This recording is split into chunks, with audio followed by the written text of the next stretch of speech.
ഇനിയുള്ള കാലത്ത് ഇനിയൊരു 5 വർഷത്തെ കാലത്തേക്ക് പ്രവർത്തിക്കാനുള്ള തിരഞ്ഞെടുക്കുന്ന ഒരു അവസരമാണിത്.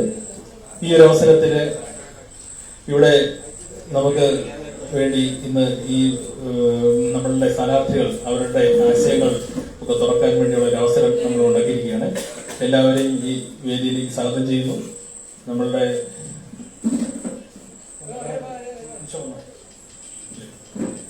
പുറത്ത് ഇരിക്കുന്ന എല്ലാവരും അകത്തോട്ട് കയറി നിൽക്കണമെന്ന് വിനീതമായിട്ട് അപേക്ഷിക്കുകയാണ്.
നമ്മളുടെ പരിപാടി ആരംഭിക്കുകയാണ്. ആദ്യമായിട്ട് ഈ യോഗത്തിന്റെ അധ്യക്ഷനായിട്ട് നമ്മളുടെ ത്രിവേണി ശാസ്ത്ര സമിതിയുടെ പ്രസിഡന്റായ ശ്രീ KM ദേവസ്യ അവരോട് ക്ഷണിച്ചുകൊള്ളുന്നു. ആമുഖം പ്രഭാഷണം നടത്താനായിട്ട് വന്നിരിക്കുന്ന അലക്സ് സാറിനെയും വേദിയിലേക്ക് ക്ഷണിക്കുന്നു.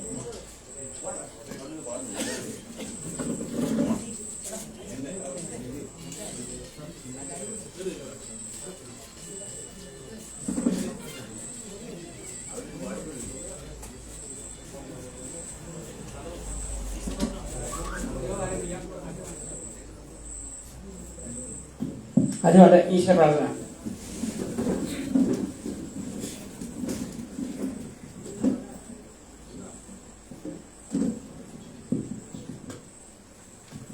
അമുക്ക് പ്രാർത്ഥന നടത്താട്ടെ.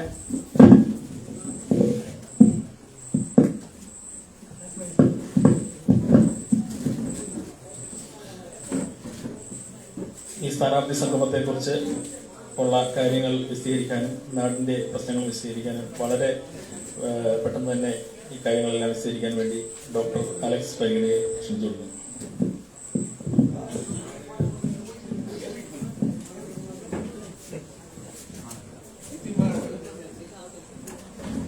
നമ്മുടെ നാടിന്റെ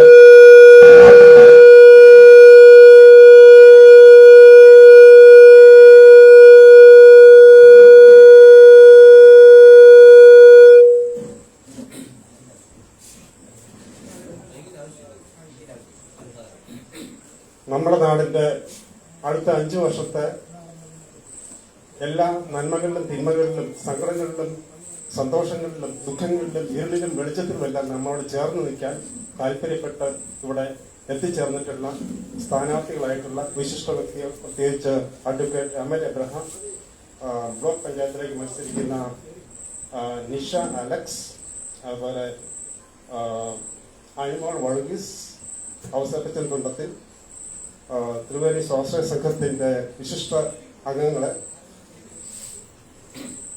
8-9 വാർഡുകളിൽ നിന്ന് ഇവിടെ എത്തിച്ചേർന്നിട്ടുള്ള മറ്റ് വിശിഷ്ട വ്യക്തികൾ. പഞ്ചായത്ത് തെരഞ്ഞെടുപ്പിൽ യഥാർത്ഥത്തിൽ രാഷ്ട്രീയമില്ല. രാഷ്ട്രീയത്തിനപ്പുറത്ത് നമ്മൾ വ്യക്തികളെയാണ് തെരഞ്ഞെടുക്കുന്നത്. വ്യക്തികളുടെ നന്മകളും വ്യക്തികളുടെ വ്യക്തിത്വവും അയാളുടെ ശക്തിയും അയാളുടെ സാധ്യതകളും അയാളുടെ കഴിവുകളും അയാളുടെ ബന്ധങ്ങളും അയാളിലുള്ള നമ്മുടെ വിശ്വാസവും എല്ലാം പരിഗണിച്ചുകൊണ്ടാണ് നമ്മൾ തീർച്ചയായിട്ടും പല വ്യക്തികളിൽ നിന്ന് ഒരു വ്യക്തി തെരഞ്ഞെടുക്കുന്നത്. അതുപോലെ തന്നെ പഞ്ചായത്തിൽ പ്രതിപക്ഷവും ഭരണപക്ഷവും ഇല്ല. പഞ്ചായത്ത് കമ്മിറ്റിയാണ്, പഞ്ചായത്ത് സമിതിയാണ്. അത് തെരഞ്ഞെടുക്കപ്പെട്ട വ്യക്തികൾ എല്ലാവരും കൂടെ ചേർന്നാണ് നമ്മുടെ ഗ്രാമത്തിന്റെ വികസനവും നമ്മുടെ ഗ്രാമത്തിന്റെ പുരോഗതിയെ സംബന്ധിച്ചുള്ള നയരൂപീകരണവും മറ്റും തീരുമാനിക്കുന്നത്. ഈ സാഹചര്യത്തിൽ നമ്മുടെ വാർഡിന്റെ അടിസ്ഥാനപരമായ ദുഃഖങ്ങളും പ്രശ്നങ്ങളും തടസ്സങ്ങളും നമ്മുടെ നാടിന്റെ തന്നെ ഭാഗമായ എത്രയോ വർഷങ്ങളായിട്ട്, പ്രത്യേകിച്ച് ഇവിടെയുള്ള എല്ലാ വ്യക്തികളെയും തന്നെ എല്ലാവരും നിഷ ഒഴികെ ബാക്കി എല്ലാവരും ഈ നാട്ടിൽ ജനിച്ചു വളർന്നവരാണ്. നിഷയാണെങ്കിൽ ഈ നാടിന്റെ ഈ നാടിന്റെ മരുമകളായിട്ട് ഇവിടെ എത്തിച്ചേർന്ന വ്യക്തിയാണ്. അതുപോലെ ഏറ്റവും ഇതുവരെ നമ്മൾ കണ്ടിരുന്നത് LDF UDF എന്ന് പറഞ്ഞ ഒരു ദ്വന്ദ്മാണ്, ഒരു ഡ്യുവാലിറ്റിയാണ്. മറിച്ച് ഇപ്പം നമ്മൾ ഒരു ത്രികോണ മത്സരം നമ്മൾ കാണുന്നുണ്ട്. കാരണം NDA അല്ലെങ്കിൽ BJPയുടെ സാന്നിധ്യം കൂടെ വരുന്നുണ്ട്. അങ്ങനെ ഇടതുപക്ഷം, മധ്യ ഇടതുപക്ഷം, വലതുപക്ഷം, തീവ്ര വലതുപക്ഷം എന്ന രീതിയിൽ ഉള്ള ഒരു ത്രികോണ മത്സരം നമ്മൾ ഇന്ന് ഇവിടെ കാണുന്നുണ്ട്. പക്ഷെ പഞ്ചായത്ത് തെരഞ്ഞെടുപ്പിൽ രാഷ്ട്രീയത്തിന് അതീതമായിട്ട് നമ്മുടെ ദുഃഖങ്ങൾ, നമ്മുടെ വികസന സ്വപ്നങ്ങൾ അതൊക്കെ ആർക്ക് യാഥാർത്ഥ്യമാക്കി തീർക്കാൻ സാധിക്കുമെന്ന് അറിയാനുള്ള കൗതുകമാണ് നമുക്കുള്ളത്. നമുക്ക് ഇവരെല്ലാം നമുക്ക് നന്നായിട്ട് അറിയാവുന്നവരാണ്. ഇവർക്ക് നമ്മളൊരു ചോദ്യാവലി കൊടുത്തു കഴിഞ്ഞിട്ടുണ്ട്. ഈ ചോദ്യാവലി അവലംബിച്ച് ചോദ്യാവലിയുടെ പരിധിക്കുള്ളിൽ നിന്നുകൊണ്ട് ഓരോ വ്യക്തിയും, ഓരോ സ്ഥാനാർത്ഥിയും അവരുടെ നിലപാടുകൾ, അവരുടെ സ്വപ്നങ്ങൾ, അവരുടെ ദർശനം, വിഷൻ, അവരുടെ ദർശനം അതൊക്കെ നമ്മൾക്ക് മുമ്പിൽ അവതരിപ്പിക്കും. നമുക്കത് വിലയിരുത്താം. അതനുസരിച്ച് നമുക്ക് തീർച്ചയായിട്ടും ഞാൻ മുമ്പ് പറഞ്ഞ പോലെ രാഷ്ട്രീയത്തിന് അതീതമായിട്ട് നമുക്ക് വ്യക്തിത്വങ്ങളെ, അവരുടെ കഴിവുകളെ, സിദ്ധികളെ മാനിച്ചുകൊണ്ടും ബഹുമാനിച്ചുകൊണ്ടും അംഗീകരിച്ചുകൊണ്ടും നമുക്ക് ഒരാളെ തിരഞ്ഞെടുക്കാം. അങ്ങനെ കൂടുതൽ എന്റെ സമയമല്ല, കൂടുതൽ പറഞ്ഞ് ദീർഘിപ്പിക്കാതെ നമുക്ക് ഈ സ്ഥാനാർത്ഥികളെ ഓരോരുത്തരായിട്ട് പരിചയപ്പെടുകയും അവർക്ക് പറയാനുള്ളത് നമുക്ക് വളരെ സാഹൂതം ശ്രദ്ധാപൂർവം കേൾക്കുകയും ചെയ്യാം. ഇത്രയും പറഞ്ഞുകൊണ്ട് എന്റെ വലിയ വാക്കുകൾ അവസാനിപ്പിക്കുന്നു.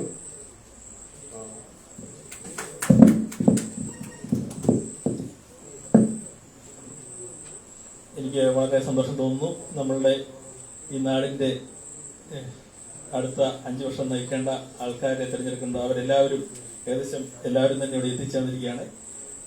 നമ്മുടെ ബ്ലോക്കിലെ LDF സ്ഥാനാർത്ഥിക്ക് എന്തോ ചെറിയ ആരോഗ്യ പ്രശ്നങ്ങൾ കൊണ്ട് വരാൻ സാധിക്കില്ലെന്ന് പറഞ്ഞിരുന്നു. ബാക്കി മിക്കവാറും എല്ലാവരും തന്നെ വന്നു ചേർന്നിട്ടുണ്ട്. നമ്മൾ ചെയ്യുന്നത് പിന്നെ എല്ലാവർക്കും ഒരു ഇത് കൊടുത്ത് എല്ലാവർക്കും നമ്മൾ അവർക്ക് കുറെ ചോദ്യാവലി കൊടുത്തിട്ടുണ്ട്. പ്രത്യേകിച്ചും രാഷ്ട്രീയത്തിന് അതീതമായിട്ട് നമ്മുടെ നാടിന്റെ വികസനത്തെ മാത്രം ശ്രദ്ധിച്ച് മറ്റുള്ളവരെ പരമാവധി വിമർശിക്കാതെ, കാരണം നമ്മളുടെ ഒരു രാഷ്ട്രീയ വേദിയല്ല ഇത്.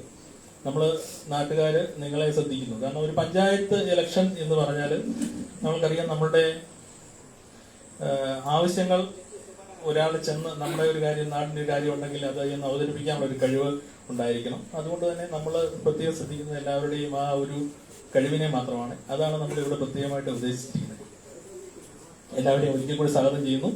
അപ്പോൾ ഞങ്ങൾ ചെയ്യുന്ന ഒരു മെത്തേഡ് പറഞ്ഞുതരാം. നമുക്കിപ്പം സംസാരിക്കാനായിട്ട് ഞങ്ങളൊരു എല്ലാവരുടെയും പേര് എഴുതി ഒരു നറുക്ക് ഒരു കൂപ്പൺ ഇട്ടിട്ടുണ്ട്. അപ്പോൾ അതെടുക്കുന്ന ആൾക്ക് ആദ്യം സംസാരിക്കാം. കാരണം നമ്മൾ ഒരാളെ ആദ്യമായിട്ട് വിളിക്കുകയോ അവസാനമായിട്ട് വിളിക്കുകയോ ഒക്കെ ചെയ്യുമ്പോൾ അത് ഒരു പരാതി കഴിയാക്കുന്നതുകൊണ്ടാണ് ഞങ്ങൾ അങ്ങനെ ചെയ്തിരിക്കുന്നത്. തികച്ചും സ്വതന്ത്രമായ രീതിയിൽ എല്ലാവർക്കും സംസാരിക്കാം. അതുകൊണ്ട് നമ്മൾ അങ്ങനെ നറുക്കെടുത്ത് നമ്മൾ സംസാരിക്കുന്നു. അതുപോലെ ഞാൻ ഓരോരുത്തർ എടുക്കുന്ന സമയത്ത് ഓരോരുത്തരെ ഞങ്ങൾ പരിചയപ്പെടുത്തുന്നതായിരിക്കും.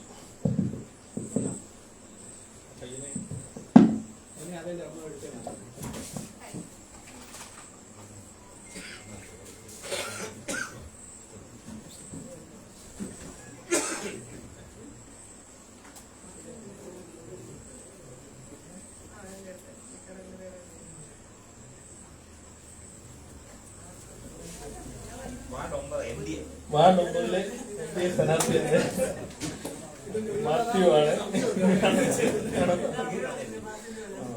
അപ്പോൾ മനു എന്ന് വിളിക്കുന്ന നമ്മുടെ മാത്യു നമ്മൾക്ക് എല്ലാവർക്കും സുപരിചിതനാണ്. നമ്മളുടെ ഈ നാട്ടിലെ അമലിന്റെ കൂടെ തന്നെ ഒരു കൊച്ചു ഫ്രീക്കനാണ്. നമുക്കറിയാം, ഈ ചെറുപ്പം മുതലേ ജനിച്ച സമയം മുതൽ നമ്മളിവിടെ കണ്ടോണ്ടിരിക്കുന്നത്, കൊച്ചു പയ്യനായിരിക്കുന്നത് കണ്ടോണ്ടിരിക്കുന്നതാണ്. വിവിധ പ്രവർത്തനങ്ങളിലൂടെ ഈ നാട്ടിലെല്ലാം ഉണ്ടായിരുന്ന സുപരിചിതനായ ഒരാളാണ്. മനുവിന് എല്ലാ വിജയാശംസകളും നേർന്നുകൊണ്ട് നമ്മൾ ക്ഷണിക്കുന്നു. ഒരു ഏകദേശം 7 മിനിറ്റ് മുതൽ 10 മിനിറ്റ് വരെ മനു സംസാരിക്കുന്നു. നമസ്കാരം എല്ലാവർക്കും. എൻ്റെ പേര് മാത്യു എന്നാണ്. ഞാൻ ഈ 9ാം വാർഡിലെ NDAയുടെ സ്ഥാനാർത്ഥിയാണ്. മത്സരിക്കാനുള്ള സാഹചര്യം എന്ന് വെച്ച് കഴിഞ്ഞാൽ, ഇപ്പോഴത്തെ സമയത്ത് നമ്മുടെ പ്രധാനമന്ത്രി ഒരുപാട് പദ്ധതികൾ കാര്യങ്ങളൊക്കെ വിഭാവനം ചെയ്യുന്നുണ്ട്. അതൊന്നും നമ്മളിലേക്ക് എത്തുന്നില്ല. ഒന്നെങ്കിൽ ഇത് പഞ്ചായത്ത് ലെവലിലോ അവിടെ കൊണ്ടൊക്കെ നിൽക്കുകയാണ് പതിവ്. ഇപ്പോൾ തന്നെ ഇപ്പം ഭരിച്ചുകൊണ്ടിരിക്കുന്ന പാർട്ടിയുടെയാണ് ആ റോഡ് കൊണ്ടുകൊണ്ടിരിക്കുന്നത്. ഇപ്പോൾ പഞ്ചായത്ത് ഭരിക്കുന്നത്. അപ്പോൾ ആ റോഡിന്റെ അവസ്ഥ നിങ്ങൾ കണ്ടില്ല. ഇതുപോലെ നിരവധി അനവധി പ്രശ്നങ്ങളുണ്ട്. അതിനെന്തെങ്കിലുമൊക്കെ എനിക്ക് പരിഹാരം കാണാൻ പറ്റുമോ എന്നുള്ള പ്രതീക്ഷ കൊണ്ടാണ് ഞാൻ ഈ സ്ഥാനാർത്ഥിയായിട്ട് നിൽക്കാനുള്ള ഒരു സാഹചര്യം എന്ന് പറഞ്ഞു കഴിഞ്ഞാൽ. പ്രചാരണം മുക്കാൽ ഭാഗത്തോട് എത്തിക്കഴിഞ്ഞപ്പോൾ ഞാൻ മനസ്സിലാക്കിയ കാര്യം എന്ന് വെച്ച് കഴിഞ്ഞാല് ഈ പറയത്തക്ക ഒരു പദ്ധതികളും പലരിലേക്കും എത്തുന്നില്ല. ഇനി അതോ എത്തിയാൽ തന്നെ ചിലടത്ത് സ്റ്റോപ്പ് ചെയ്യുകയാണ്. അത് ഇപ്പൊ എന്റെ ഒരു സുഹൃത്തിന്റെ വീട് ഞാൻ ചെന്ന് കഴിഞ്ഞപ്പോഴത്തേക്കും അവർ പറഞ്ഞതെന്ന് വെച്ച് കഴിഞ്ഞാൽ ഗർഭിണികളായ സ്ത്രീകൾക്ക് വേണ്ടിയുള്ള പ്രധാനമന്ത്രിയുടെ പദ്ധതി ഉണ്ടായിരുന്നു. അപ്പൊ ആദ്യത്തെ കുട്ടി ജനിച്ചു കഴിയുമ്പോഴത്തേക്കും ആ കുട്ടിക്ക് 5000 രൂപ ആ പെൺകുട്ടി കിട്ടുന്നതാണ്, അതായത് അതിന്റെ മാതാവിന്. അതേപോലെ തന്നെ രണ്ടാമത്തെ കുട്ടി പെൺകുട്ടിയാണെങ്കിൽ 6000 രൂപ.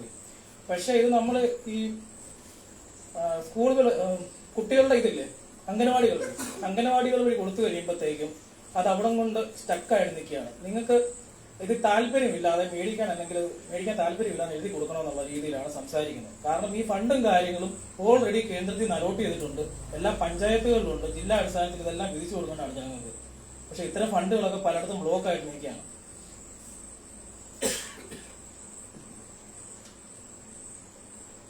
വിജയിച്ചാൽ ചെയ്യാൻ ഉദ്ദേശിക്കുന്ന പരിപാടികൾ എന്ന് വെച്ച് കഴിഞ്ഞാല് ഞങ്ങളെ സംബന്ധിച്ചിടത്തോളം പ്രധാനമന്ത്രി എന്തൊക്കെ പദ്ധതികളാണ് നമ്മുടെ രാജ്യത്തിന് വേണ്ടി വിഭാവനം ചെയ്തു വെച്ചേക്കുന്നത്. ഇപ്പൊ തന്നെ മേക്ക് ഇൻ ഇന്ത്യ പദ്ധതി എന്ന് പറഞ്ഞൊരു പദ്ധതിയുണ്ട്, എല്ലാവർക്കും അറിയാം. അത് വളരെ സക്സസ് ആയി ഓടിക്കൊണ്ടിരിക്കുന്ന ഒരു പദ്ധതിയാണ്. ഇപ്പൊ തന്നെ നമുക്ക് യുദ്ധാടിസ്ഥാനത്തില് പല ആയുധങ്ങളൊക്കെ നിർമ്മിക്കുന്നുണ്ട്, അതായത് ഡ്രോണുകൾ, അതുപോലൊക്കെ തന്നെ അതിലൊക്കെ പുതിയ സ്റ്റാർട്ടപ്പുകൾക്ക് ഒരുപാട് ഫണ്ടുകളും കാര്യങ്ങളും വരുന്നുണ്ട്. പിന്നീട് വരുന്നതെന്ന് വെച്ച് കഴിഞ്ഞാൽ MSME സ്കീമുകളുണ്ട്. പുതിയ ഒരു പ്രസ്ഥാനം തുടങ്ങുന്നതിന് അല്ലെങ്കിൽ ഒരു ഇൻഡസ്ട്രി തുടങ്ങുന്നതിന് വേണ്ടി MSME സ്കീമുകളുണ്ട്. പിന്നെ മുദ്രാ ലോൺ പോലത്തെ പദ്ധതികളുണ്ട്. അതായത് ഇപ്പം എന്റെ ഒപ്പ് മേടിക്കുന്ന നിശ്ചയിച്ച് വരെ ഒരു മുദ്രാ ലോണിന് ലഭിച്ച ഒരാളാണ്. എനിക്ക് ലഭിച്ചിട്ടുണ്ട്. 2016 കാലഘട്ടത്തിലാണ് അത് കിട്ടിയത്. അപ്പം അത്രയും ഗ്യാരണ്ടി, അതായത് ഇപ്പൊ പല പ്രധാനമന്ത്രിമാരും രാജ്യത്തുണ്ടായിട്ടുണ്ട്. എന്റെ സ്വന്തം പേരിൽ ഒരു ലോൺ കൊടുക്കാൻ ആരെങ്കിലും തയ്യാറായിട്ടുണ്ടോ? എന്റെ ഗ്യാരണ്ടിയിൽ. കാരണം സ്ഥലമോ മറ്റു കാര്യങ്ങളോ ഇതൊന്നും കൊടുക്കാതെ ഒരു ലോൺ തരാൻ ഏതെങ്കിലും പ്രധാനമന്ത്രിമാർ ഇതുവരെ തയ്യാറായിട്ടുണ്ടോ? അല്ലെങ്കിൽ മുഖ്യമന്ത്രിമാരുണ്ടോ സംസ്ഥാനങ്ങളിൽ തയ്യാറായിട്ടുണ്ടോ?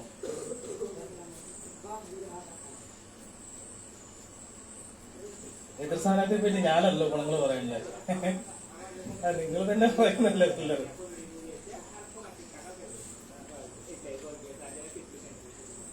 വന്യമൃഗശല്യം. അപ്പൊ ഈ താഴെ ഇടത്തേക്കാ ഭാഗം എന്ന് വെച്ച് കഴിഞ്ഞാൽ നേരത്തെ ആന കയറുന്ന പ്രശ്നം ഉണ്ടായിരുന്നു. അതുപോലെ തന്നെ നമ്മൾ താഴെക്കൂടൊക്കെ നടക്കുമ്പോഴത്തേക്ക് പലയിടത്തും കപ്പ ഇട്ടേക്കുന്നിടത്തൊക്കെ പന്നി വരാതിരിക്കാൻ വേണ്ടിയുള്ള വേലി കെട്ടിയേക്കുന്ന കാണാം. അപ്പൊ പന്നിശല്യവും ഈ ആനശല്യവും ഒക്കെ നിരന്തരമായ നമ്മുടെ ഈ മേഖലയിലുണ്ട് പൊതുവിൽ. അപ്പൊ അതിന് ഫോറസ്റ്റ് ഉണ്ട്. അവരുടെ സഹകരണം എന്ന് വെച്ച് കഴിഞ്ഞാല് ഇപ്പം ബാധ്യ പ്രതിയാക്കുന്ന രീതിയിലുള്ള കാര്യങ്ങളൊക്കെയാണ് അവർ ചെയ്തുകൊണ്ടിരിക്കുന്നത്. നമുക്ക് കുറച്ചു കാലം മുന്നേ നമ്മുടെ വടശ്ശേരിക്ക് അപ്പുറത്തൊരു വിഷയം നടന്നറിയാം. മാത്തം എന്ന് പറഞ്ഞ ഒരു പുള്ളിക്കാരനെ ഇവർ ഇടിച്ചു നൂർത്ത് അയാളെ കേസിൽപ്പെടുത്തി കൊന്നു കളഞ്ഞ അപ്പൊ പുള്ളി അങ്ങനെ കൊന്നു കളഞ്ഞ ഒരു സാഹചര്യമാണ് ഈ ഫോറസ്റ്റുകാരുടെ എന്നുള്ളത്. അപ്പം ജനങ്ങൾക്ക് അനുകൂലമായ ഒരു കാര്യം ഫോറസ്റ്റുകാരുടെ ഉണ്ടാകാനുള്ള ചാൻസ് കുറവാണ്. പക്ഷെ കേന്ദ്രം എന്തെങ്കിലും പദ്ധതികൾ അതിനുവേണ്ടി കൊണ്ടുവരികയാണ്. അതായത് പന്നിയൊക്കെ ഇപ്പം പലയിടത്തും നമുക്ക് സംസ്ഥാനത്തിൽ നിന്നാണ് പോലും വെടിവെച്ച് വരുന്ന പരിപാടി ഉണ്ടല്ലോ. അങ്ങനെ കൊന്നുകളയോ അല്ലെങ്കിൽ ഇതുങ്ങളെ ഇങ്ങോട്ട് വരാത്ത ഫെൻസിങ്ങോ കാര്യങ്ങളോ ഒക്കെ ചെയ്തു കഴിഞ്ഞാൽ, അങ്ങനെ ചെയ്യാൻ പറ്റിയാൽ നമുക്കിതിനെ തടയാൻ പറ്റും. അപ്പൊ അതൊരു ജയിച്ചു കഴിഞ്ഞാൽ നമുക്ക് ചെയ്യാൻ പറ്റുന്നൊരു കാര്യമാണ്. കാരണം എന്റെ പാർട്ടിയെ സംബന്ധിച്ചിടത്തോളം ഫണ്ടിന്റെ കാര്യത്തിൽ ഒരു ബുദ്ധിമുട്ടുമില്ല. രാജ്യം ഭരിക്കുന്ന ഒരു പാർട്ടിയാണ്. ഫണ്ട് ആവശ്യ സാഹചര്യങ്ങൾ അലോക്കേറ്റ് ചെയ്തു തരും, അല്ലാതെ ഇല്ല എന്ന് പറയത്തില്ല. മേടിച്ച പൈസ കൊടുക്കാതിരിക്കത്തില്ല. പിന്നുള്ള കാര്യം എന്ന് വെച്ച് കഴിഞ്ഞാല് ഇപ്പൊ ദുരിതാശ്വാസ ഫണ്ടുകൾ വരുന്നുണ്ട്. 800 കോടി രൂപ വന്നിട്ടുണ്ട്. അത് പലയിടത്തും അമക്കി വെച്ചേക്കുകയാണ്. നേരെ ചൊവ്വേ ജനങ്ങളിലേക്ക് പോലും എത്തുന്നില്ല. ഇങ്ങനെ പല പല പദ്ധതികൾ പലയിടത്തും കെട്ടിക്കിടപ്പുണ്ട്. ഇതൊന്നെങ്കിൽ കേന്ദ്ര ഗവൺമെന്റ് കയ്യടി കിട്ടുമെന്ന് കരുതിയിട്ടായിരിക്കും ഇതൊക്കെ ഒന്നെങ്കിൽ ആസാക്കി കളയും, ഇല്ലെങ്കിൽ ആഗ്രഹിക്കുന്ന ആൾക്കാർക്ക് അത് അവകാശികളിലേക്ക് എത്താതിരിക്കുന്ന ഒരു സാഹചര്യമാണ്. അതുകൊണ്ടാണ് നമുക്കാണെങ്കിലും തന്നെ ഇപ്പം പ്രധാനമന്ത്രിയുടെ കിസാൻ വേണ്ടിയുള്ള കർഷകർക്ക് വേണ്ടിയുള്ള ഒരു സ്കീമുണ്ട്, കിസാൻ സമ്മാൻ എന്ന് പറഞ്ഞു. അത് ക്വാർട്ടർലി നമുക്കൊരു 2000 രൂപ കിട്ടും. അപ്പം ഇയർലി ഒരു 6000 രൂപ നമുക്ക് കിട്ടുന്നതാണ്. അത് പലയിടത്തും സ്റ്റക്കായിട്ട് നിൽക്കുകയാണ്. കാരണം പുതുക്കി കൊടുക്കാൻ ചെല്ലുമ്പോഴത്തേക്കും ഇവിടെ ഇരിക്കുന്ന ഉദ്യോഗസ്ഥരാണ് തന്നെ പലരും അനാസ കാണിക്കുന്നുണ്ട്. ഒരു ചെറിയ എസ് കൊടുക്കേണ്ട സാധനത്തിന് നോ കൊടുത്തു കഴിഞ്ഞാൽ അത് ഓക്കെ ആകത്തില്ല. അപ്പൊ 2-3 പേരുടെ തന്നെ ഞാൻ ഈ നടക്കുമ്പോൾ തന്നെ കണ്ടു. അപ്പൊ അവരൊക്കെ പറയുന്നത് വെച്ച് കഴിഞ്ഞാല് അത് തടസ്സം, ഇത് തടസ്സം, ഇങ്ങനെ പറഞ്ഞ് ഓരോരുത്തർ അക്ഷയ വഴി പഞ്ചായത്ത് വഴി ഇങ്ങനെ ആൾക്കാർ കയറി ഇറങ്ങിക്കൊണ്ടിരിക്കുക. ഇത്തരം കാര്യങ്ങളൊക്കെ ഞങ്ങളെ സംബന്ധിച്ചിടത്തോളം ഞങ്ങൾ അധികാരത്തിൽ വന്നു കഴിഞ്ഞാൽ നടപ്പിലാക്കുന്നതിലും ഏതൊക്കെ ഗവൺമെന്റിന്റെ ഫണ്ടുകൾ, അതായത് കേന്ദ്ര ഗവൺമെന്റ് എന്തൊക്കെ ഫണ്ടുകളും കാര്യങ്ങളും അലോക്കേറ്റ് ചെയ്തിട്ടുണ്ടോ അതൊക്കെ കൃത്യമായിട്ട് എല്ലാവരിലേക്ക് എത്തിക്കാൻ ശ്രമിക്കുക എന്നുള്ളതാണ് എന്റെ വാഗ്ദാനം.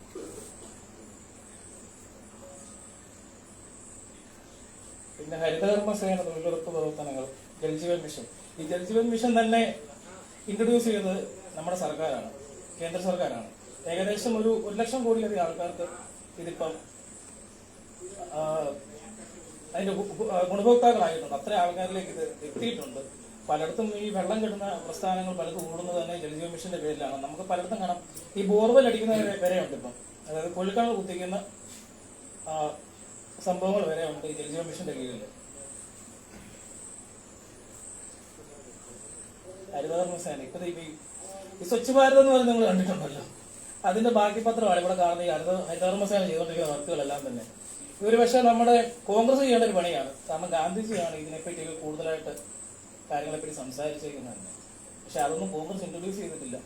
പക്ഷെ പ്രധാനമന്ത്രി ഭരണത്തിൽ വന്ന ആദ്യം ചെയ്ത പരിപാടിയിലൊന്നാണ് സ്വച്ഛ് ഭാരത് പദ്ധതി എന്ന് പറഞ്ഞു കഴിഞ്ഞാൽ വൃത്തിയുള്ള സ്ഥലങ്ങൾ, ചുറ്റുപാടുകൾ ഉണ്ടാക്കുക. അതുപോലെ തന്നെ ഇപ്പൊ ചിലപ്പോഴൊക്കെ ആൾക്കാർ ഇങ്ങനെ കളിയാക്കുന്നുണ്ട് ഈ കക്കൂസ് കുത്തി കൊടുക്കുന്ന ഒരു പരിപാടിയെ പറ്റി. നമുക്ക് ഈ കക്കൂസ് വീടുകളിൽ എല്ലാവർക്കും ഉണ്ട്. പണ്ടത്തെ കാലത്തൊക്കെയാണെങ്കിൽ അത് കുറവായിരുന്നു. പക്ഷെ കേരളത്തിന് പുറത്തെന്ന് വെച്ച് കഴിഞ്ഞാല് വെളിയിടമായി ഇതുമായിട്ട് ബന്ധപ്പെട്ട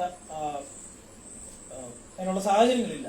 അപ്പം ഒരുപാട് അത്തരം കാര്യങ്ങളൊക്കെ ഈ സ്വച്ഛ് ഭാരത് മിഷൻ വഴിയായിട്ടും ഇത് ഈ കക്കൂസിന്റെ രീതിയാണ് തന്നെയും അതൊക്കെ കേന്ദ്ര ഗവൺമെന്റ് ചെയ്തു കൊടുത്തിട്ടുണ്ട്. ഇനിയും ഒരുപാട് പദ്ധതികൾ കേന്ദ്ര ഗവൺമെന്റ് ഇൻട്രൊഡ്യൂസ് ചെയ്യും. അതിലൊക്കെ നമ്മുടെ പഞ്ചായത്തും പഞ്ചായത്തിലെ ആൾക്കാരും പങ്കുചേർണം, അവർക്കൊക്കെ അതിന്റെ ഗുണം ലഭിക്കണം എന്നെനിക്ക് ആഗ്രഹമുണ്ട്. ഇത്രയും പറഞ്ഞോടെ നിർത്തുന്നു. ഇനി എന്തെങ്കിലും സംശയങ്ങളോ കാര്യങ്ങളോ ചോദിച്ചു പറ്റുന്നതാണ്.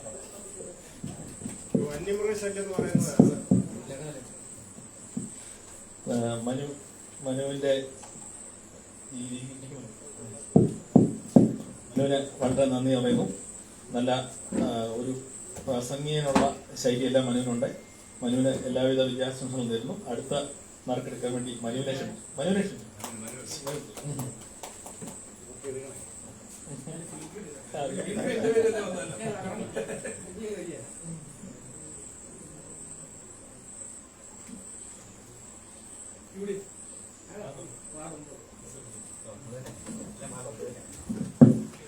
വാർഡ് 9 കഴിഞ്ഞിട്ടേ ഉള്ളൂ എന്നാണ് നമുക്ക് തോന്നുന്നത്. നമ്മൾ PC ജോസഫ് എന്ന് വിളിക്കുന്ന അവസരഞ്ഞാണ് ഒരു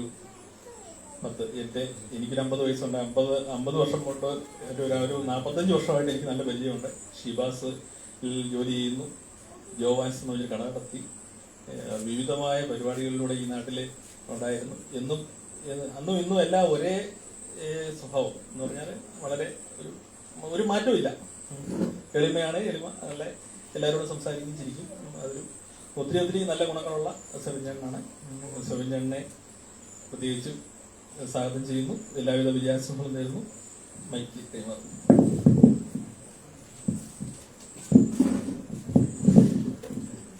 ഏറ്റവും ബഹുമാനപ്പെട്ട സ്നേഹം നിറഞ്ഞ സ്ഥാനാർത്ഥികളെ, ഈ സ്വാശ്രയ സംഘത്തിന്റെ സംഘാടകരെ, കുറച്ച് ചോദ്യങ്ങളുണ്ട്. വലിയ വാചകസരത്തിന്റെ ഒന്നും ആവശ്യം ഇവിടെ ഇല്ല എന്ന് എനിക്ക് തോന്നുന്നു. സമയ ദൗർലഭ്യം കൊണ്ട് ഞാൻ ആദ്യത്തെ ചോദ്യത്തിലേക്ക് കിടക്കുകയാണ്. മത്സരിക്കാനുണ്ടായ സാഹചര്യം. ഞാൻ 1975 കോളനി ഗവൺമെന്റ് സ്കൂളില് SSLC പരീക്ഷ 10ാം ക്ലാസ്സിൽ പഠിക്കുന്ന അവസരത്തില് KSU എന്ന പ്രസ്ഥാനത്തിലൂടെ ഇന്ത്യൻ നാഷണൽ കോൺഗ്രസ് എന്ന മഹത്തായ ആ പ്രസ്ഥാനത്തിന്റെ സൗന്ദര്യം കണ്ടുകൊണ്ട് ഒരു കോൺഗ്രസ്സുകാരനായി ആ കോൺഗ്രസ് എന്ന പ്രസ്ഥാനം ഞാൻ എന്റെ ഹൃദയത്തിൽ സ്വീകരിച്ചിരുന്നു. അതിനുശേഷം നമ്മുടെ നാട് ഏറ്റവും സ്നേഹിക്കപ്പെട്ട നമ്മുടെ ദിവംഗതനായ ശ്രീ KJ ജോസഫിനോടൊപ്പം അദ്ദേഹം 25 വർഷക്കാലം വെച്ചുചിറ ഗ്രാമപഞ്ചായത്തിന്റെ പ്രസിഡന്റായിരുന്നു. കേരളത്തിൽ അപൂർവമായി ലഭിക്കുന്ന ഒരു അവസരമാണ് 25 വർഷം അടുപ്പിച്ച് ഒരു പഞ്ചായത്തിന്റെ പ്രസിഡന്റ് ആകുക എന്ന നിലയിൽ. അദ്ദേഹത്തോടൊപ്പം 25 വർഷക്കാലവും സജീവമായി രാഷ്ട്രീയത്തിൽ ഇടപെട്ടു. അത് ഷാജി സൂചിപ്പിച്ചതുപോലെ ആരെയും വെറുപ്പിക്കാതെ, ആരോടും പ്രതികാര മനോഭാവമില്ലാതെ, എല്ലാവരോടും സ്നേഹത്തോടെ സമചിത്തതയോടെ കൂടിയാണ് ഞാൻ പ്രവർത്തിച്ചതെന്ന് എനിക്ക് ബോധ്യമുണ്ട്. അതിനുശേഷം നമ്മുടെ ഉപജീവന മാർഗത്തിനായി ഒരു 10-15 വർഷം നമ്മുടെ ഈ നാട്ടിൽ നിന്ന് മാറിപ്പോയി ജോലി ചെയ്തു. ആ ജോലി ചെയ്യുന്ന അവസരത്തിലും 1-2 മാസം കൂടുമ്പോഴൊക്കെ ഞാനിവിടെ വരുമായിരുന്നു. വരുന്ന അവസരത്തിൽ ഈ സംഘത്തിൽ വരുമായിരുന്നു, താഴത്തെ സംഘത്തിൽ പോകുമായിരുന്നു. അല്പം നേരം പോക്കി അല്പം ചീട്ടുകളിയും ഒക്കെയായി അങ്ങനെ ആയിരുന്നു ഞാൻ ചെയ്തുകൊണ്ടിരുന്നത്. അതിനുശേഷം ജോലി ഉപേക്ഷിച്ച് 1.5 വർഷം മുമ്പ് ഞാൻ ഇവിടെ നാട്ടിലെത്തി. അപ്പോൾ ഞാനൊരു കോൺഗ്രസ്സുകാരനായതുകൊണ്ട് എന്റെ കോൺഗ്രസ് പ്രസ്ഥാനം എന്നോട് ഈ തെരഞ്ഞെടുപ്പിൽ മത്സരിക്കുവാൻ പറ്റുമോ എന്ന് ചോദിച്ചു. അപ്പൊ ഞാൻ കുറച്ച് പ്രശ്നങ്ങളൊക്കെ പറഞ്ഞ് നമ്മൾ കുറച്ചുനാൾ ഈ നാട്ടിൽ നിന്ന് മാറി നിന്നു. അതുപോലെ സാമ്പത്തിക പരാധീനതയുണ്ട് എന്നൊക്കെ പറഞ്ഞിരുന്നു. എങ്കിലും താങ്കൾ മത്സരിച്ചാൽ ഒരു വിജയസാധ്യത ഞങ്ങൾ കാണുന്നു എന്ന് ആവശ്യപ്പെട്ടതുകൊണ്ടാണ് ഞാൻ ഈ തെരഞ്ഞെടുപ്പിൽ മത്സരിക്കുവാനുണ്ടായ സാഹചര്യം. അതിനെക്കുറിച്ച് അത്രമാത്രമേ ഞാൻ പറയുന്നുള്ളൂ. പ്രചരണം 3/4 ഭാഗം പൂർത്തീകരിച്ചപ്പോൾ എന്ത് തോന്നുന്ന ഒരു ചോദ്യമുണ്ട്. സത്യം പറഞ്ഞാൽ ഞാൻ ഓർക്കുന്നു, ഇത്രയും പ്രശ്നങ്ങൾ ഉണ്ടായിരുന്നുവെങ്കിൽ എനിക്ക് മത്സരിക്കണ്ടായിരുന്നു എന്നാണ് എനിക്ക് തോന്നിയത്. കാരണം മറ്റൊന്നല്ല, നമ്മൾ ഓരോ സ്ഥലത്ത് നമ്മൾ ചെല്ലുമ്പോഴും ഇനി നമ്മൾ നല്ലത് മാത്രമേ ചെയ്തുള്ളെങ്കിലും നമ്മൾ ഈ നാട്ടിൽ 15 വയസ്സ് മുതൽ പ്രവർത്തിച്ചുകൊണ്ടിരുന്നപ്പോഴുള്ള കുറവുകൾ ചൂണ്ടിക്കാണിക്കുവാൻ, അല്ലെങ്കിൽ എന്തെങ്കിലും അപാകതകൾ നമ്മുടെ ഭാഗത്തുണ്ടാകുമ്പോൾ അത് ചൂണ്ടിക്കാണിക്കുവാൻ വ്യഗ്രത കാട്ടുന്ന ഒരു ചെറിയ സമൂഹത്തെ എനിക്ക് കാണുവാൻ സാധിച്ചു. പിന്നെ നമുക്കറിയാം, ഈ 9ാം വാർഡിനെ സംബന്ധിച്ച് നമുക്കറിയാം, ഒരു ഗ്രാമപഞ്ചായത്തിലെ ഒരു വാർഡിന് കിട്ടുന്ന സാമ്പത്തിക ലഭ്യത സഹായം നമുക്കറിയാം.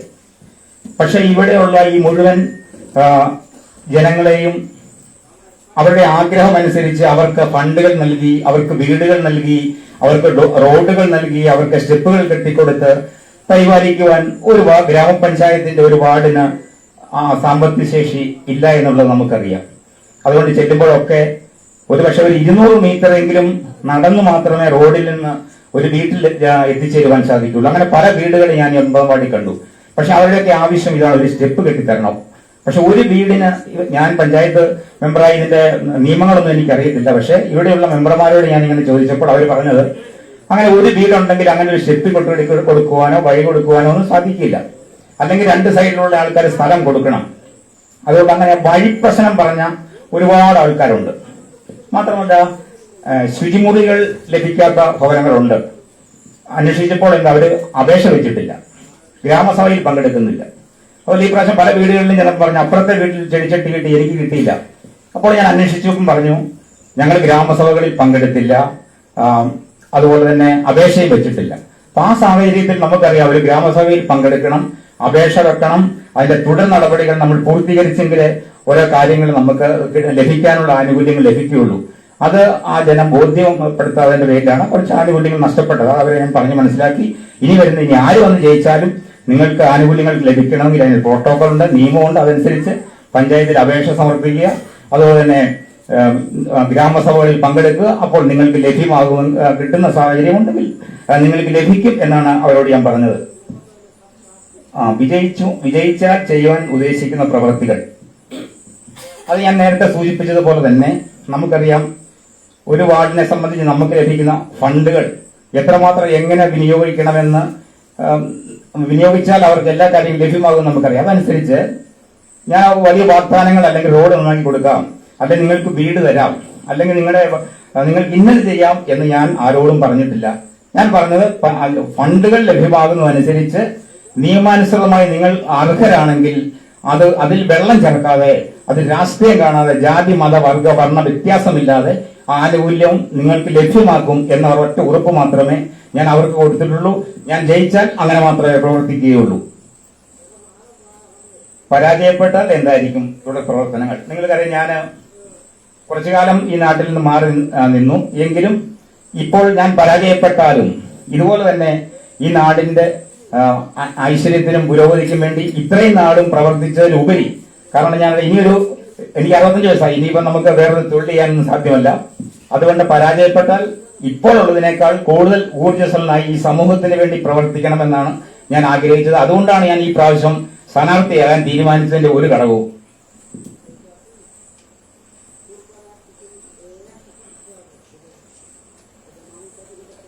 പ്രചരണ സമയത്ത് അഭിമുഖീകരിച്ച പ്രശ്നങ്ങൾ ഞാൻ നേരത്തെ പറഞ്ഞില്ല. അത് നമ്മൾ ആ 2 ചോദ്യത്തിന് ഒരു ഉത്തരം മതിയെന്ന് ഞാൻ മനസ്സിലാക്കുന്നു. അതായത് പ്രചാരണം 3/4 ഭാഗം പൂർത്തീകരിച്ചപ്പോൾ എന്ത് തോന്നുന്നു എന്നതാണ്.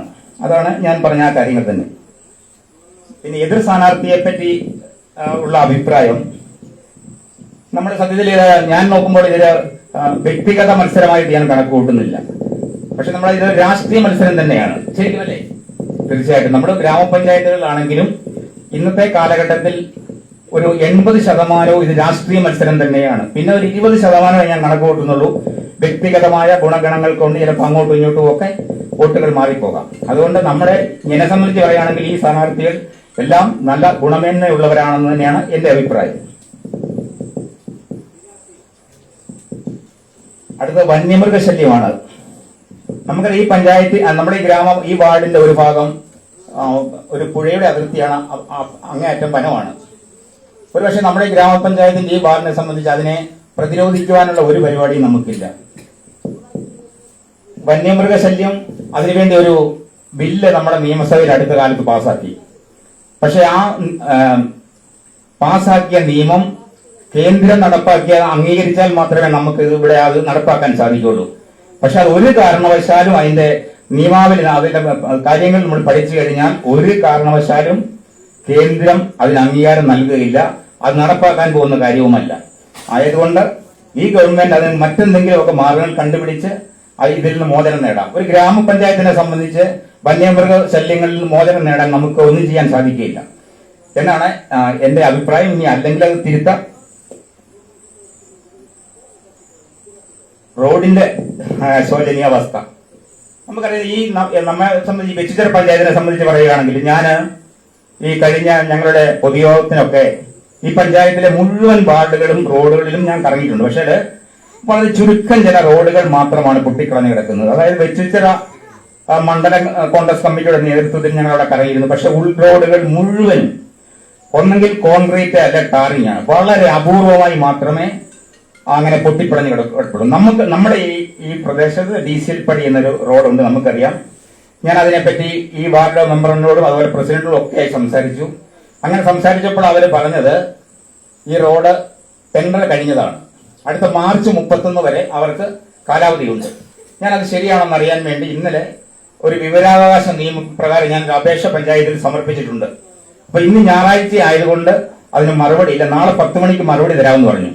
അതിന്റെ കോപ്പി നിങ്ങൾക്ക് എല്ലാവർക്കും ഞാൻ തരാം. എന്താണെന്ന് എനിക്കറിയില്ല.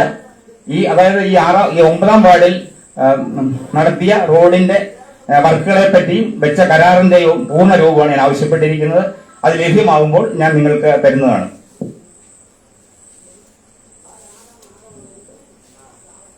പമ്പാ നദിയിൽ മണൽ നിറഞ്ഞ അവസ്ഥ. അതായത് 1996 നമ്മുടെ ധനകാര്യമന്ത്രി ശ്രീ തോമസ് ഐസക് ബഡ്ജറ്റിൽ ഒരു കാര്യം സൂചിപ്പിച്ചിരുന്നു. അതായത് നമ്മുടെ കേരളത്തിൽ ഇതുപോലെ മണ്ണുകൾ നിറഞ്ഞ 32 നദികളുണ്ട്. അങ്ങനെ നിറഞ്ഞു കിടക്കുന്ന നദികളിലെ മുഴുവനും മണ്ണ് ഞങ്ങൾ നീക്കം ചെയ്യുമെന്ന് ബഡ്ജറ്റിൽ അദ്ദേഹം പറഞ്ഞിരുന്നു. പക്ഷേ അതിനുശേഷം അതിനെപ്പറ്റി ഒരു നടപടിയും ഉണ്ടായില്ല. ഏതാണ്ട് ഒരു വർഷം മുമ്പ് നിയമസഭ പാസാക്കി 12 നദികളിലെ, പമ്പാ നദി ഉൾപ്പെടെ 12 നദികളുടെ മണൽ വരാൻ ഓർഡർ ഇട്ടു. 4 ദിവസം കഴിഞ്ഞപ്പോൾ ആ ഓർഡർ പിൻവലിച്ചു എന്നൊരു വാർത്തയും നമ്മൾക്ക് കണ്ടു. ഞങ്ങളത് മനസ്സിലാക്കുന്ന രാഷ്ട്രീയമാണെന്ന് നിങ്ങൾ കരുതണ്ട. അതായത് കോറി മാഫിയ എന്ന് പറയുന്ന ഒരു വലിയ സംഘമാണെന്ന് കേരളത്തിലുള്ളത്. ഇത് വാരിക്കഴിഞ്ഞാൽ അവരുടെ വർക്കുകൾ, അവരുടെ ഉൽപ്പന്നങ്ങളും ചെലവാകാൻ വളരെ ബുദ്ധിമുട്ടുണ്ട്. അതുകൊണ്ട് അവരുടെ സ്വാധീനം കൊണ്ടാണ് ഇങ്ങനെ സംഭവിച്ചത് എന്നാണ് ഞാൻ മനസ്സിലാക്കുന്നത്.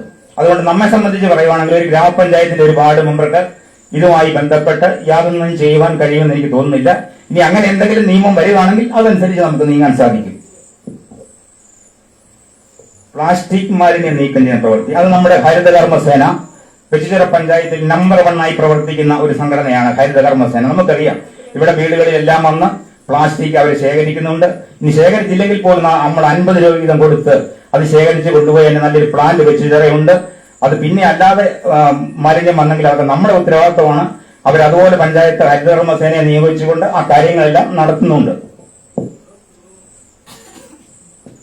റോഡിന്റെ ഇരുവശങ്ങളിലുള്ള കാടുകൾ, അത് സത്യം പറയാൻ ഞാൻ ഇടത്തിക്കാവിലുള്ള ഒരു വീട്ടിൽ ഊട്ടി ചോദിച്ചു ചെന്നപ്പോൾ ഒരു വീട്ടമ്മ എന്നോട് പറഞ്ഞു, നിങ്ങൾ ഒന്നും ചെയ്യേണ്ട, ഒരു കാര്യം മാത്രം ചെയ്താലും മെമ്പർ. എന്താണെന്ന് ചോദിച്ചു പറഞ്ഞു, ഈ റോഡിന്റെ ഇരുവശങ്ങളിലുമുള്ള കാടുകൾ നിങ്ങളൊന്ന് വെട്ടിത്തന്നാൽ മതി എന്ന് പറഞ്ഞു. അതായത് കോളനിയിലാണ് അവിടെ എന്നെ കാണിച്ചു തന്നത്. അതായത് ഈ വലിയ കട്ടുപടൽ 2 സൈഡിലേക്കും കയറി കിടക്കുകയാണ്.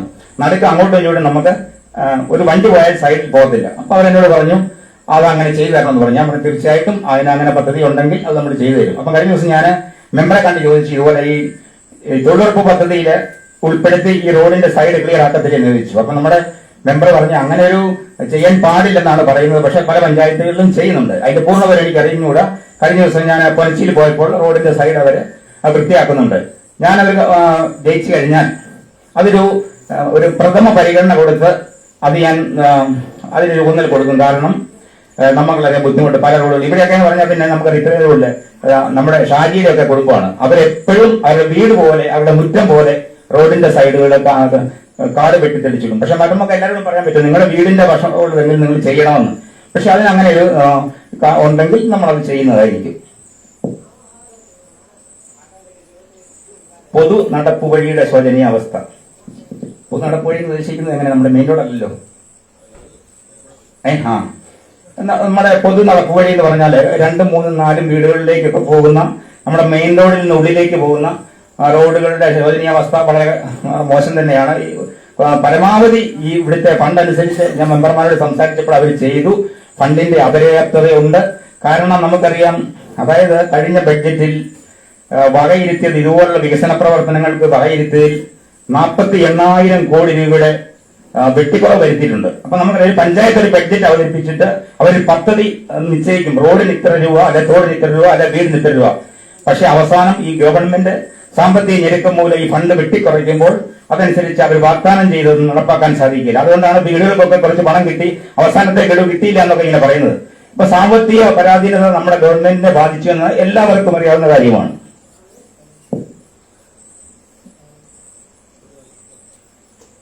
ഞാൻ ജയിക്കുകയാണെങ്കിൽ അതുപോലുള്ള നടപ്പുവഴികൾക്ക് പ്രത്യേക ഊന്നൽ കൊടുക്കും. 4-5 കുടുംബങ്ങൾ ഉണ്ടെങ്കിൽ അവർക്ക് നടക്കാനുള്ള പാതകളെങ്കിലും ശരിയാക്കി കൊടുക്കുന്നതിന് ഞാൻ പരിശ്രമിക്കുന്നതായിരിക്കും. കരുത്ത് കർമ്മസേന തൊഴിലുറപ്പ് പ്രവർത്തനങ്ങൾ അത് നമ്മൾ നേരത്തെ പറഞ്ഞ അതേ ഉത്തരം തന്നെ അതിനുള്ളൂ. പിന്നെ ജൽജീവൻ മിഷനെ ഞാൻ മനസ്സിലാക്കുന്നത് നമ്മുടെ ഈ അടൂർ കേന്ദ്രമാക്കിയാണ് നമ്മുടെ ഇവിടുത്തെ ഈ പ്രവർത്തനങ്ങൾ നടത്തുന്നത്. അത് പൈപ്പുകളെല്ലാം മാറ്റി പ്രശ്നങ്ങളുള്ളതെല്ലാം പരിഹരിച്ച് അത് നല്ല രീതിയിൽ നടത്തുവാൻ വേണ്ടി നമ്മുടെ കേരള ഗവൺമെന്റ് സപ്പോർട്ട് ചെയ്തിട്ടുണ്ട്. കേന്ദ്ര ഗവൺമെന്റിന്റെ ഫണ്ട് ഉപയോഗിച്ച് അത് ഇങ്ങനെ ക്രമേണ നടന്നുകൊണ്ടിരിക്കുകയാണ്. അത് ഈ നമ്മുടെ പഞ്ചായത്തിൽ എത്തുമ്പോൾ നമ്മുടെയൊക്കെ നേതൃത്വത്തിൽ അതിനോട് പൂർണ്ണമായി സഹകരിച്ച് ശുദ്ധജലം വീടുകളിൽ എത്തിക്കുവാനുള്ള ഏറ്റവും പ്രഥമമായ പരിഗണന അതിന് കൊടുക്കുന്നതായിരിക്കും. ഏതെങ്കിലും പുതിയ പദ്ധതികളുണ്ടോ എന്ന് മനസ്സിലുണ്ടോ എന്ന് ചോദിച്ചിട്ടുണ്ട്. നേരത്തെ പറഞ്ഞത് തന്നെയാണ് അതിന്റെ ഉത്തരം. അത്യാവശ്യം ഞാനിപ്പം ഒരു കാര്യം ഓർക്കായിരുന്നു, അതായത് നമ്മുടെ സാമൂഹിക ആരോഗ്യ കേന്ദ്രം അവിടെ പ്രവർത്തിക്കുന്നുണ്ട്. നമുക്ക് വളരെ സഹായകരമായ ഒരു ആരോഗ്യ കേന്ദ്രമാണ്. പക്ഷെ അവിടെ ഒരാഴ്ചയിൽ 2 ഡോക്ടർമാരെങ്കിലും വന്ന് രോഗികളെ പരിശോധിക്കുന്ന ഒരു സാഹചര്യം ഉണ്ടാകുവാൻ ഉള്ള നടപടിയിലേക്ക് നമ്മൾ ആഗ്രഹിക്കുന്നുണ്ട് ജയിക്കുകയാണെങ്കിൽ. പിന്നെ നമുക്കറിയാം നമ്മുടെ നാട്ടില് ഒരുപാട് ചെറുപ്പക്കാർ ഇന്ന് രാസലഹരിക്ക് അടിമയായി പ്രവർത്തിക്കുന്ന നമ്മുടെ സമൂഹത്തിൽ ഒരുപാട് ചെറുപ്പക്കാരുണ്ട്. പക്ഷെ അവരെയൊക്കെ ഒന്ന് മോചിതരാക്കുവാൻ നമ്മൾ 1-2 ആളുകൾ ശ്രമിച്ചാൽ സാധിക്കുകയില്ല. എങ്കിലും അവരെ ഒരു ബോധവൽക്കരണം നടത്തി അതിൽ നിന്ന് തിരിച്ച് സമൂഹം നമ്മുടെ മനുഷ്യധാരയിലേക്ക് എത്തിക്കുവാനുള്ള പ്രവർത്തനങ്ങൾ ഊർജിതപ്പെടുത്തണമെന്നുണ്ട്. ജയിക്കുകയാണെങ്കിൽ ഞാൻ ഒരു കാര്യം കൂടി സൂചിപ്പിച്ച് അവസാനിപ്പിക്കാം. ഞാൻ വേറെ 1-2 മെമ്പർമാരുമായി അതുപോലെ ഇവിടെയുള്ള ആൾക്കാരുമായിട്ട് സംസാരിച്ചു. ഞാൻ പത്രത്തിലൊക്കെ ചില വാർത്തകൾ കാണും. അതായത് കൂടുതൽ മലപ്പുറം ജില്ലയിലാണ് ഓരോ വാർഡ് കേന്ദ്രീകരിച്ച് ഓരോ മെമ്പർമാർ അവിടെ ചെയ്യുന്ന ചാരിറ്റി പ്രവർത്തനം. അത് നമ്മുടെ പഞ്ചായത്ത് ഫണ്ടൊന്നുമല്ല. പക്ഷേ നിരവധി ആൾക്കാരെ അർഹരായവരെ കണ്ടെത്തി അറിയിച്ചാൽ നമ്മളെ സഹായിക്കുവാൻ സന്നദ്ധരായ 100 ആൾക്കാർ ഗൾഫ് രാജ്യങ്ങളിലൊക്കെ ഉണ്ട്. അതുപോലെ അവരെയൊക്കെ ഉൾപ്പെടുത്തി ഒരു ചാരിറ്റി സംഘം ഈ 9-ാം വാർഡ് രൂപീകരിക്കണം എന്ന് എനിക്ക് ആഗ്രഹമുണ്ട്. അത് പരാജയപ്പെട്ട